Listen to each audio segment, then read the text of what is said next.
जो धर्म के लिए अच्छा, पॉलिटिकली इनकन्वीनियंट हो तब भी वो सत्य करे। और ये आपका दायित्व बनता है देश विदेश में जहां भी आप बैठे कि मेरे इस प्लेटफॉर्म को, अपने इस प्लेटफॉर्म को मजबूत कीजिए और हमें एक बहुत बड़ी शक्ति बनना, एक बहुत बड़ा प्लेटफॉर्म बनना है। शुरुआत तो यूट्यूब से की, आगे जाना, और इसके लिए आपके समर्थन की जरूरत है। मैं अकेला नहीं कर पाऊंगा, मेरे बस का नहीं, जितना मेरे बस का था मैंने कर लिया अकेले। अब आगे आपका समर्थन होगा तो चलेंगे। पेटीएम क्यूआर कोड और पेपाल की डिटेल्स आपके सामने है। ये एक राष्ट्रवाद का द्वंद है और आपको अपनी आहुति देनी पड़ेगी। चलिए शुभारंभ करते हैं। देखिए, यूनिस के कहते हैं ना कि यूनिस की पूरी पोल पट्टी खुल गई है, यूनिस का एजेंडा खुल गया और साथ ही साथ बांग्लादेश का एजेंडा खुल गया। और साथ ही साथ जो भारत में एक भ्रांति थी, जो भारत में एक धारणा थी, वो भी आज ध्वस्त हो गई है। और कहीं ना कहीं ये भ्रांति, ये धारणा का ध्वस्त होना बड़ा अच्छा है, बुरा नहीं है। देखिए, हमारे भाई दीपू चरण दास को कोई कुछ नहीं मिला, उसकी जो निर्मम हत्या हुई, जो जिहादियों ने वहां नरसंहार किया, वो हमने देखा। और पर जो बांग्लादेश में खुला ब्रेजननेस हो रही है, जो खुला अनैतिकता का नंगा नाच हो रहा, वो भी हमने देखा। और कहीं ना कहीं भारत को एक चुनौती दी जा रही है, भारत को ललकारा जा रहा कि आओ आओ हम तैयार है। कहीं ना कहीं इसमें चाइना, इसमें सीआईए पूरा एक यूक्रेन जैसी परिस्थिति भारत के लिए बनाना चाहती है। पर क्या भारत के पास विकल्प है हाथ पे हाथ धरे बैठे? क्या भारत के पास विकल्प है भारत छोड़ जाए? क्या भारत के पास विकल्प है हिंदू मरता हो तो मरे, हम बात नहीं करेंगे? क्या भारत के पास विकल्प है जो होता होने दे? यहां तो नहीं हो रहा, क्योंकि अगर आप वहां होने देंगे तो यह समस्या कल को आपके वेस्ट बंगाल में, आसाम में और हर जगह आती रहेगी। देखिए, पहले अखंड भारत की परिकल्पना कीजिए, इतना बड़ा था भारत, सिमटता सिमटता इतना आ गया। अब भी इसका कश्मीर एक अलग व्यवस्था से चल रहा है, वेस्ट बंगाल आसाम उस व्यवस्था की ओर जा रहा है। और कहीं ना कहीं एक यहाँ एक कॉरिडोर बनाने की चेष्टा हो रही है जिसमें एक अलग व्यवस्था के लोग, एक अलग व्यवस्था के लोग चलाएंगे। और याद करिए, पाकिस्तान एक सोच है, it's not a geographical area, जबकि इस्लाम में ज्योग्राफिकल एरिया की मानता ही नहीं है,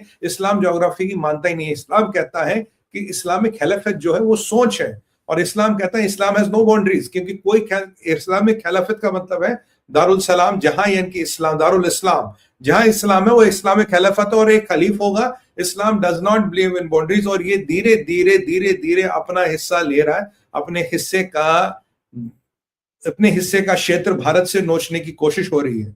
क्या समझा हमने बांग्लादेश को? क्या समझा हमने बांग्लादेश को? भाई साहब, हम एक भ्रांति में थे। मैं हमेशा कहता था हमारे रिलेशन अच्छे शेख हसीना से, बांग्लादेश से नहीं है। हम एक भ्रांति में थे, हमें एक डिल्यूजन में थे, वी वर डिल्यूजन्ड। हमने सोचा कि सुधर गए, बदल गए। 1971 में हमारे 4,500 लोग मरे, 9,000 लोग जख्मी हो गए, कुछ परमानेंटली डिसेबल हो गए, कुछ का तो हिसाब ही नहीं मिला। उसके बाद हमें क्या मिला? आज हमें मिला हमारे बांग्लादेश में रहने वाला हिंदू को मारा जा रहा है, उसको पेड़ पे टांग के जलाया जा रहा है, ताकि सुनो भारतीयों, सुनो मोदी, ये तुम्हारे लिए कर रहे, कर लो क्या कर ले। तो ये हमें मिला है। ये हमें क्या लगा ये बदल जाएगा? अरे हम भूल कैसे गए यार, ये ईस्ट पाकिस्तान था। ये वही ईस्ट पाकिस्तान है जिसके काफी लोगों ने 65 में हमारे खिलाफ हथियार उठाए। 1965 की जो जंग हुई ईस्ट पाकिस्तान के लोगों ने, यानी so called Bangladesh today, they were fighting against India. मैंने आपको बोला मारदा, मुर्शिदाबाद में काफी लोग बंगला गए थे पाकिस्तान। उनको तो आज भी आपसे खुंदक है, आपने उस पाकिस्तान को बांग्लादेश बना दिया। हमने तो भैया भारत छोड़ के पाकिस्तान गए थे, तुमने उस पाकिस्तान को बांग्लादेश बना दिया। हमें तुमसे खुंदक है, हमें तुमसे कुछ लेना देना नहीं, हम तुम्हारे दुश्मन हैं और हम तुम्हारे साथ दुश्मनी निभाते रहेंगे, ताउम्र दुश्मनी निभाते रहेंगे। और कुछ लोग इतने शाणे थे, माँ बाप वहां, एक भाई यहाँ आ गया कि यहाँ भी पकड़ो वहां भी पकड़ो, और आज अपने आप को सोने का तमगा लगाते कि हम यहाँ आए। भाई एक बात बताओ, जिनको पाकिस्तान चाहिए था पाकिस्तान दे दिया ना, जिनको बांग्लादेश चाहिए था उन्हें बांग्लादेश मिल गया। यहाँ क्या नाटक लगा रखा है? क्या ये बांग्लादेशी सुधरेंगे? ये हाईली रेडिकलाइज सोसाइटी है। आज बीएनपी का एक लीडर था, उसके घर पे भी आग लगाई, उसकी 7 साल की बच्ची मर गई, उसकी मां जख्मी है, वो खुद आईसीयू में, उसकी बेटी आईसीयू में है। ये आदमी मुसलमान है, इसके घर को भी नहीं छोड़ा। ये बीएनपी का लीडर है, अवामी लीग का लीडर नहीं है, यानी बीएनपी वालों को भी नहीं छोड़ रहे। यानी कि जो जिहाद की प्रवृत्ति है किसी को नहीं छोड़ रही है भाई। It is not living anybody. किस दुनिया में है? हमें लगता है ये सुधर गए, बदल गए, कि यहाँ एक बंगाली लैंग्वेज कल्चरल नेशनलिज्म चलेगा, या उस चीज से हम प्रभावित हो गए कि इन्होंने एक सेकुलर वर्ड यूज किया। भाई साहब मैं ये जानता हूं, सेकुलर जब से कहा हिंदुस्तान इतना सा रह गया, और अब कहां से कितना रह जाएगा आने वाले 50 सालों में मुझे नहीं पता, क्योंकि हिंदुस्तान सिमट रहा है।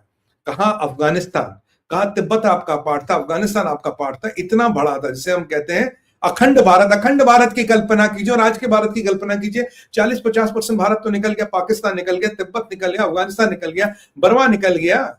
साहब यहां से हम कहां कहां तक नहीं थे, अब कहां 40% क्षेत्रफल तो दे चुके हैं। और अगर आज फिर सेकुलरिज्म की ढोलकी बजाते रहे तो अन्यथा कुछ और क्षेत्र भी जाएंगे। इस्लामिक खिलाफत का कोई बाउंड्री नहीं होती, ये मैं बात आपको समझाना चाहता हूं। There is no boundary in Islamic खिलाफत, ये हमें समझना पड़ेगा किस दुनिया में रह रहे हैं।